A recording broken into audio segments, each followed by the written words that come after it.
Hello, कशा आहात सर्व? मस्त मजेत ना? मजेतच राहा. सर्वांना सर्वात प्रथम श्री स्वामी समर्थ आणि पुन्हा माझ्या नवीन एका व्हिडिओमध्ये तुमचे स्वागत आहे. तर चला, मी तयार होते. मला ना बाहेर मार्केटमध्ये जायचं आहे, थोडं सामान आणायचं होतं. त्यामुळे तयार होते मी. कशी दुपारची वेळ, जायची इच्छा नाही आहे, पण म्हटलं चला जाऊ दे, जाऊन येऊया. तर हे बघा, त्याच्या आधी ना मी नाचणी सगळी स्वच्छ केली. खूप दिवस झाली ही नाचणी आणून ठेवली आहे, दळायला टाकायची, पण म्हणतात ना योगच येत नव्हता वाटतं.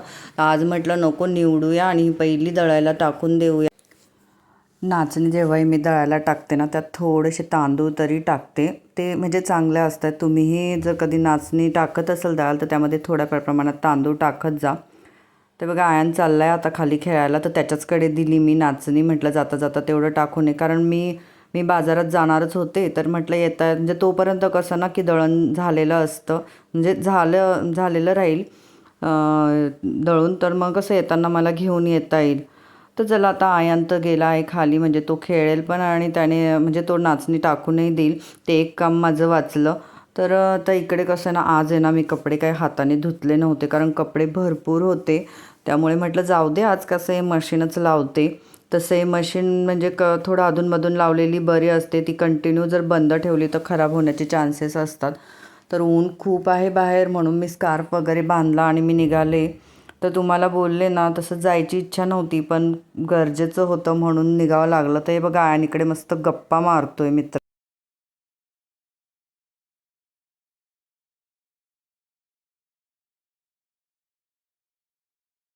तर आयान आणि मी छान गप्पा मारत गेलो, पण ऊन भरपूर होतं. तुम्हाला दिसत असेल बघा, भरपूर ऊन आहे. तर ना मी लेसच्या दुकानात आले होते. मला लेस घ्यायची होती. ती कशासाठी ते तुम्हाला मी नंतर म्हणजे सांगेलच. तर त्यांना मी भरपूर म्हणजे त्यांनी मला भरपूर लेस दाखवल्या.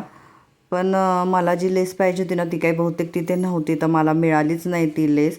तर त्यांना मी हेही सांगितलं की मला कशाला लावायला ती लेस पाहिजे, पण त्यांच्याकडे नव्हतीच. त्यानंतर मग मी ना बाजूच्या दुकानात आले. तर त्या काकांनी मला भरपूर लेस दाखवल्या. तर त्यांनाही मी सांगितलं की मला कशाला लेस लावायला पाहिजे. तर त्यांनी हे बघा, हे मला दाखवत आहेत वेगवेगळ्या कलरच्या, पण ना मला गोल्डनच कलरची लेस हवी होती, पण तरी त्यांनी मला दाखवल्या. त्यानंतर ना छोट्या पॅकेटात असलेल्या लेसही मी तिथे शोधल्या. तर हे बघा, अशा प्रकारच्या लेस होत्या तिथे छोट्या छोट्या. तर मी म्हटलं जाऊ दे, आता ही ॲटलिस्ट ऑप्शनला तरी मी घेऊन ठेवते, म्हणून मी त्या लेस घेतल्या ऑप्शनला. आणि मग नंतर ना त्या काकांनी मला सजेस्ट केलं की मेन रोडच्या ना ऑपोजिट साईडला एक दुकान आहे, तिथे तुला जशी लेस हवी ना तशी मिळेल. तर हे बघा, मी ना आले आहे त्या दुकानामध्ये, तुम्हाला दिसतच असेल. पण त्या दुकानात खूप गर्दी होती. तर म्हटलं जाऊ दे, गर्दी कमी होईपर्यंत ना मी विठ्ठलाच्या मंदिरात आले. छान पाया पडले. खरं तर त्या मंदिरात येताना ना, ते मंदिर कसलं होतं हे मला माहितीच नव्हतं, आणि तिथे मंदिर आहे हेही मला माहीत नव्हतं. मी पाया पडून येऊपर्यंत तर हे बघा, दुकानच बंद झालं. मला कळतच नाही आज का असं होतं. दुकानात गेल्यावर लेस मिळत नाही, तर कधी दुकानच बंद. तरीही मग मी अजून एक छोटं दुकान होतं तिथेही गेले, कारण आज मला घ्यायचीच होती लेस. तर दुकानात गेल्यानंतर त्या मावशींनाही मी विचारलं, तर त्यांनी मला भरपूर प्रकारच्या लेस दाखवल्या. पण ज्या बारीक पद्धतीची लेस मला पाहिजे होती ना, ती काही मला मिळतच नव्हती. तर मी हा विचार केला, आज असं का होतं आहे. किती दुकानं फिरले, पण मला काय मनासारखी लेस मिळतच नाही आहे. बहुतेक मी चुकीच्या दिवशी बाहेर पडले किंवा चुकीच्या वेळेला, इथपर्यंत विचार माझ्या डोक्यामध्ये येत होता. तर कारण ना ऊनही भरपूर होतं, तर एवढ्या उन्हामध्ये बाहेर पडले, ते पण आयनला घेऊन, तरीही माझं काम झालं नाही. तर म्हटलं चला आता जाऊ दे. मग येता येता जे नाचणी टाकली होती ना दळायला, तीही म्हटलं चला आता करत ते तरी घेऊन जाऊया, कारण नंतर पुन्हा संध्याकाळी मलाच खाली उतरावं लागणार आहे. आणि चक्कीत आल्यावर बरं झालं, नाचणी पण दळलेली होती, त्यामुळे ती पटकन घेतली मी आणि घरी आले. घरी आल्याला पहिले ना खूप गरमीमुळे खूप त्रास होत होता, तर मी पहिले बसले बघा फॅन खाली. आणि नंतर आईने मला मस्त पाणी आणून दिलं. मला एवढं बरं वाटलं ना पाणी प्यायला. नंतर पाणी वगैरे पिऊन झालं आणि नंतर पहिले मग तोंडावरही पाणी मारलं, कारण अक्षरशः असं वाटत होतं की चेहऱ्याची माझ्या आग होती आहे. मला थोडा स्किनचा प्रॉब्लेम आहे, त्यामुळे पहिले आता म्हणजे पाणी मारल्यानंतर थोडं थंड वाटलं मला. तर येताना ना म्हणजे जेवण तर काही मी बनवलं नव्हतं, आणि इतका उशीर होईल यायला हेही माहीत नव्हतं. तर म्हटलं चल आल्यावर जेवण बनवेल. पण मग येता येता आम्ही ना वडेच घेऊन आलो होतो, पाववडे वगैरे. तर हे बघा, आता हे आयननी इकडे सगळी तयारी करून ठेवली, कारण खरंच आहे आयनलाही खूप भूक लागली असेल. तर मग आयन सगळ्यात पहिले तर घेऊन बसला पण होता खायला. त्यानंतर मी त्याच्यासोबत बसले आणि माहीत नाही बसता बसता असं का वाटलं की बहुतेक आज आहे ना नव्हतं जायला पाहिजे मी.